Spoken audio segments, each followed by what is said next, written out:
भाइयों और बहनों, दर्शकगण, श्रोतागण, मातृशक्ति को नमन। खास, विशेष, मनमोहक, दिल को शांति देने वाला, हमारे जीवन के बारे में नए नए टिप्स देने वाला, लाइफ स्टाइल की जानकारी देने वाला, जीवन का कैसे विकास करें उसके सूत्र देने वाला, और हम धर्म और दर्शन में कैसे आगे बढ़ें, हमारी संस्कृति क्या है, हमारी संस्कृति के क्या मूल्य है, और किस तरीके से भारत अन्य देशों से विभिन्न है, भिन्न है, और किस तरीके से हमारा देश धर्म गुरु बना, इन सब बातों की जानकारी देने वाला कार्यक्रम में आप सभी का हार्दिक स्वागत है, अभिनंदन है, सत्कार है। कार्यक्रम में हम प्रतिदिन नए नए विषयों के साथ में प्रवेश करते हैं और हर विषय कुछ न कुछ जीवन निर्माण की दिशा देता है, कुछ न कुछ नया देता है, कुछ न कुछ बनने की बात बताता है। तो इसी क्रम में आज हमारे देश की आजादी के बारे में हम बात करेंगे।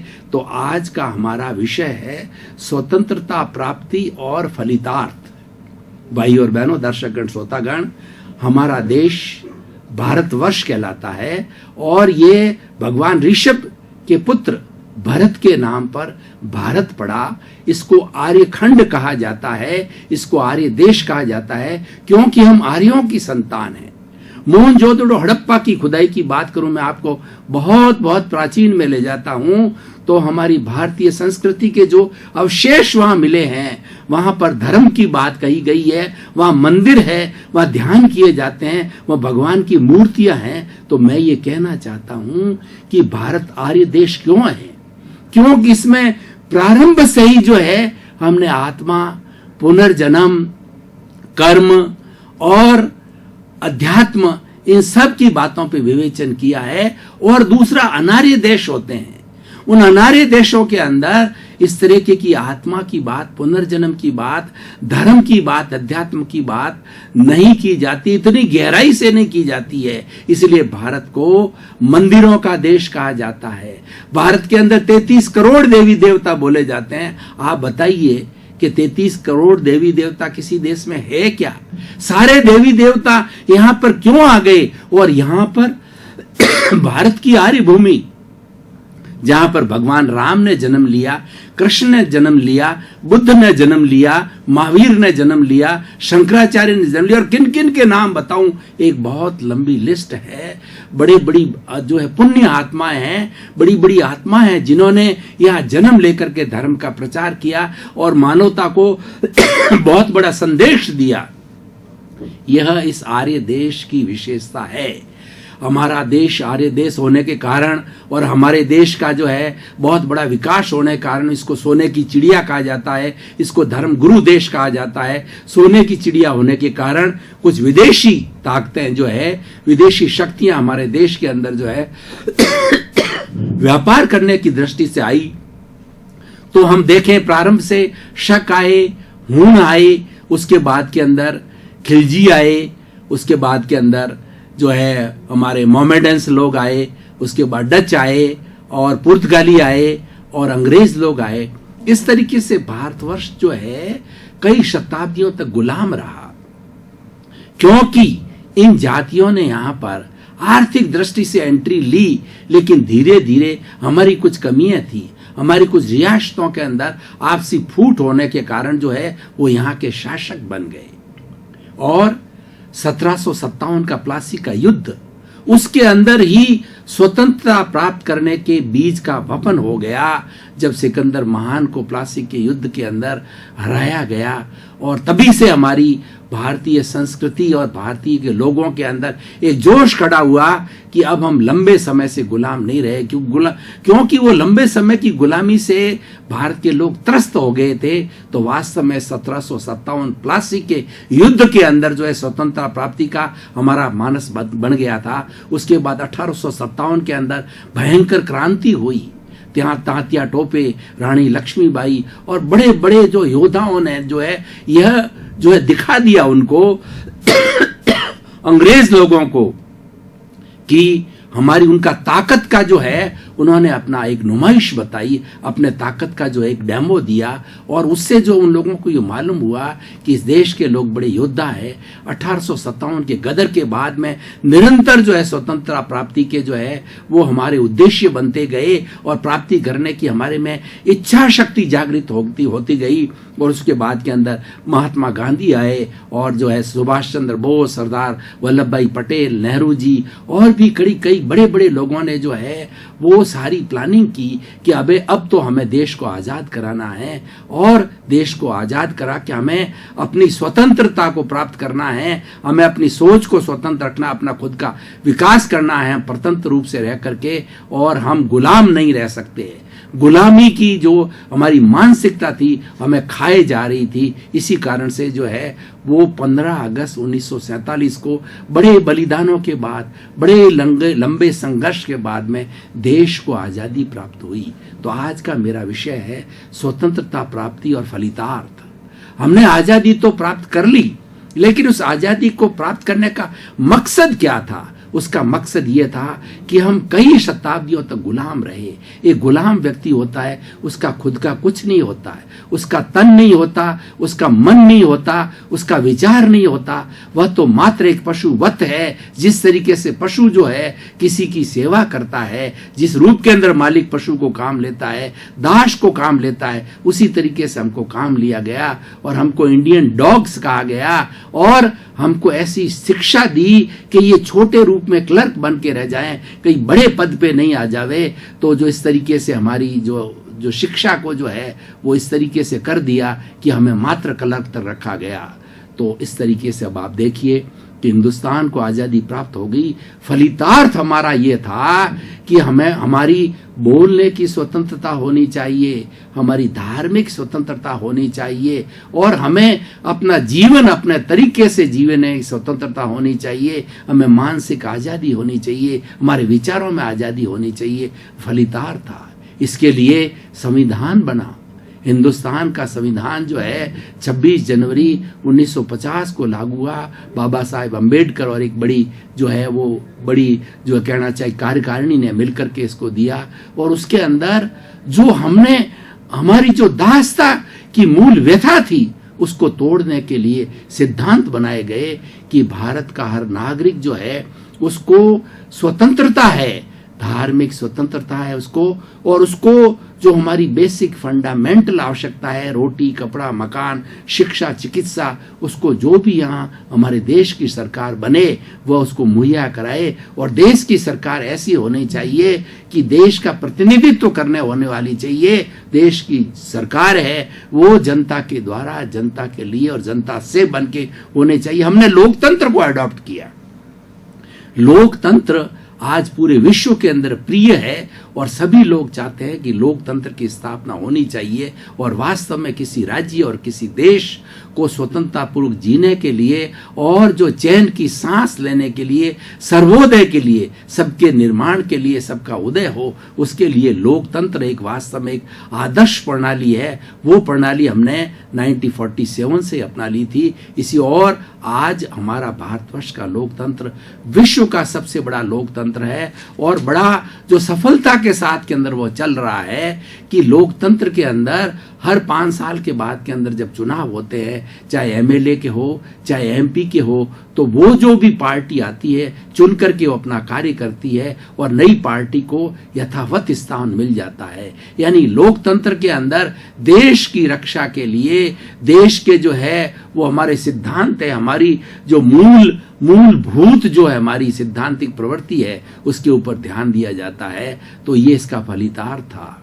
लेकिन देश को आज़ादी प्राप्त हुई, और हमने उस फलितार्थ के मिशन के साथ में अच्छा संविधान बनाया, और हमने लोकतंत्र को स्थापित किया, और लोकतंत्र के माध्यम से आज हम 70-72 साल से जो है लगातार चल रहे हैं। लेकिन जो हमारी भावना थी स्वतंत्रता प्राप्ति की, जो फलितार्थ था हमारा, वो आज पूरा नहीं हो रहा है, क्योंकि कुछ ऐसी हमारी संकीर्णताएं उसके अंदर आ गई है, कुछ हमारे स्वार्थ के तत्व उसके अंदर आ गए हैं कि जो आज़ादी कितनी मुश्किल से मिली, और कितने बलिदानों के बाद के अंदर मिली, और कितनों के घर बर्बाद हुए, और कितने की माँ की कोख उजड़ गई और कितनी जो है वो हमारी बेटियां विधवा हो गई, तब जाकर कितना खून खराबा हुआ, कितना कत्ले आम हुआ। और इसका मूल्य जो है आज़ादी का अमूल्य मूल्य है। जिन शहीदों के जो है बलिदान से ये आज़ादी मिली है, उसका हम जो है मूल्य आंकें तो ये अमूल्य है। तो इतनी प्राप्ति के बाद भी दिया, लेकिन जिस दृष्टि से और जिस फलितार्थ से जो हमने इसको प्राप्त किया कि हमारा देश नैतिकता के आधार पर चलेगा और इसके अंदर कोई भाई भतीजावाद और कोई पक्षपात नहीं होगा और हरेक का जो है विकास करने का चांस मिलेगा। कहने को तो हमने लोकतंत्र स्थापित करा दिया, लेकिन बुराइयां शामिल हो गई। हमारी राजनीति के अंदर कुछ इस तरीके की बुराइयां आ गई कि राजनीति को जो सेवा का फील्ड माना गया था, उसको जो है वो लोगों ने आजीविका का फील्ड मान लिया।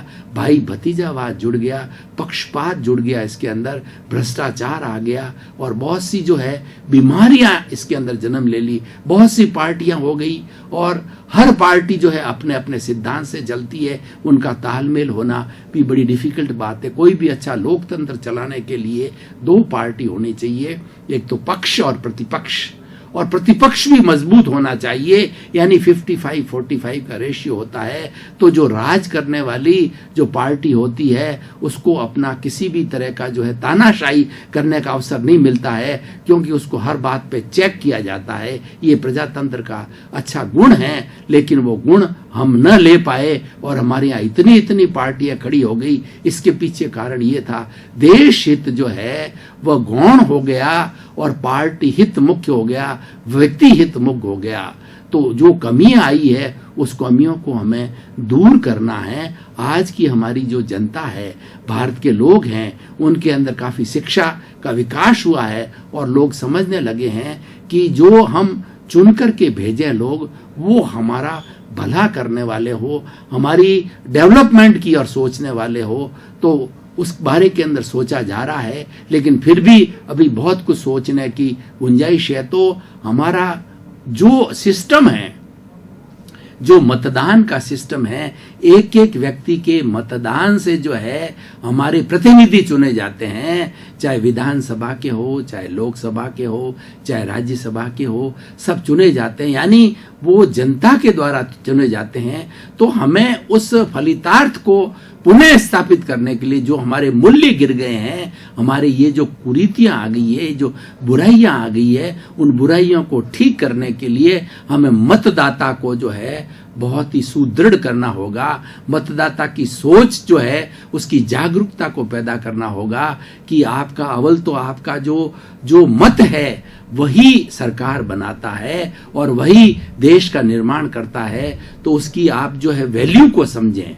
इसीलिए हरेक को मतदान करना चाहिए और मतदान करने से पूर्व जो कैंडिडेट जो है उसकी योग्यता को समझना चाहिए कि छाप छवि वाला हो और जनता की बात को संवेदनशीलता से रखने वाला हो, जनता के बीच में रहने वाला हो, जनता का व्यक्ति हो, जनता का भला करने वाला हो और जनता के डेवलपमेंट की बात सोचता हो। ऐसे व्यक्ति को हमें आगे लाना चाहिए, जो सेवा भावना से ओतप्रोत होना चाहिए। वो कहीं पर भी जाए उसके मन के अंदर जनता रहनी चाहिए। तो आज मैं एक उदाहरण भी देना चाहता हूं आपको कि वर्तमान सौभाग्य से उस परिवर्तन के कारण, उस बुराई को कुछ कम करने के कारण आज हमें प्रधानमंत्री नरेंद्र भाई मोदी के रूप में मिले हैं, जिनमें ये काफी ललक है कि वो जनता को चाहते हैं, देश का हित की बात करते हैं और 24 घंटे उनके मन के अंदर देश की बात होती है।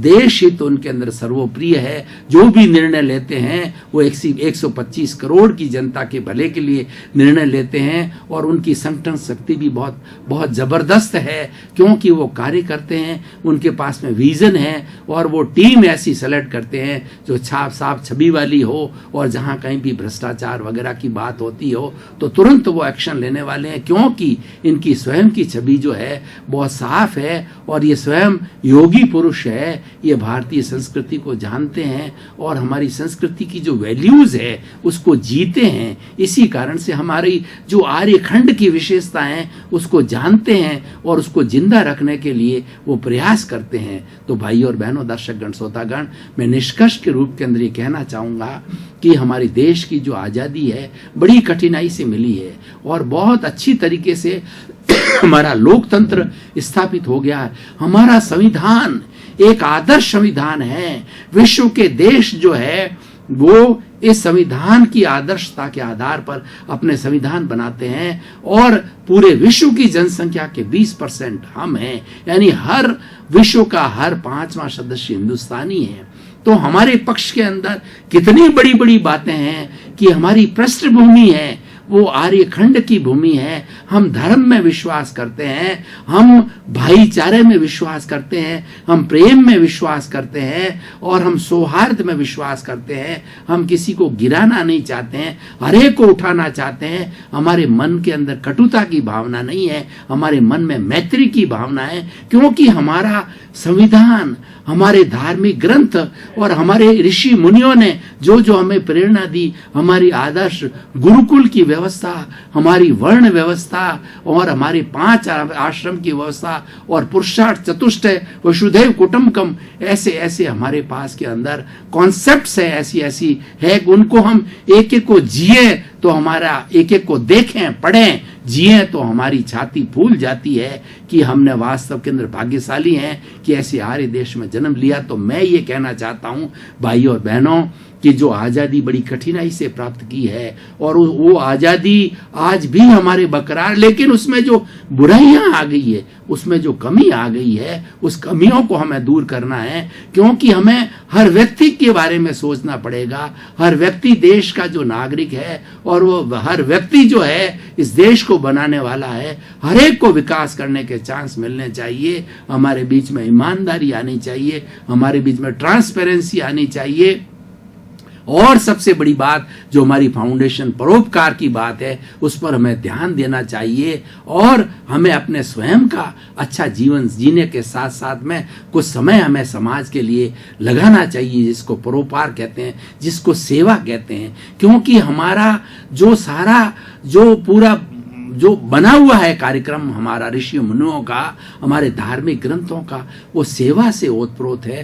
तन की सेवा, मन की सेवा, धन की सेवा, और हमारी संस्कृति के अंदर ऐसा बताया गया है, उसी व्यक्ति को याद किया जाता है। वो व्यक्ति अमर होता है जो कुछ समाज को देके जाता है, लोगों की भलाई करने को जाता है। अटल बिहारी वाजपेयी चले गए लेकिन पूरा हिंदुस्तान उमड़ पड़ा, क्योंकि वो एक ऐसा नेता था जो हरेक का विकास करना चाहता था, सबको साथ लेकर के चलता था। वो एक ऐसा व्यक्तित्व था कि जिसके अंदर का कोई राजनीतिक दुश्मनी, राजनीति में एक दूसरे के दुश्मन होते हैं, लेकिन उन्होंने हमेशा अपने देश हित को सर्वोपरि रखा। वो ऐसा व्यक्तित्व था कि प्रधानमंत्री होने के साथ साथ जो विरोधी पार्टियां उनके घर जाकर के उनसे जो याचना करता था, देश हित के लिए मैं ये एक्शन लेना चाहता हूं, आपका मुझे सहयोग चाहिए, और सहयोग मिलता था, क्योंकि उनके मन के अंदर कोई पार्टी हित की बात नहीं थी, व्यक्ति हित की बात नहीं थी, अपना अहंकार की बात नहीं थी।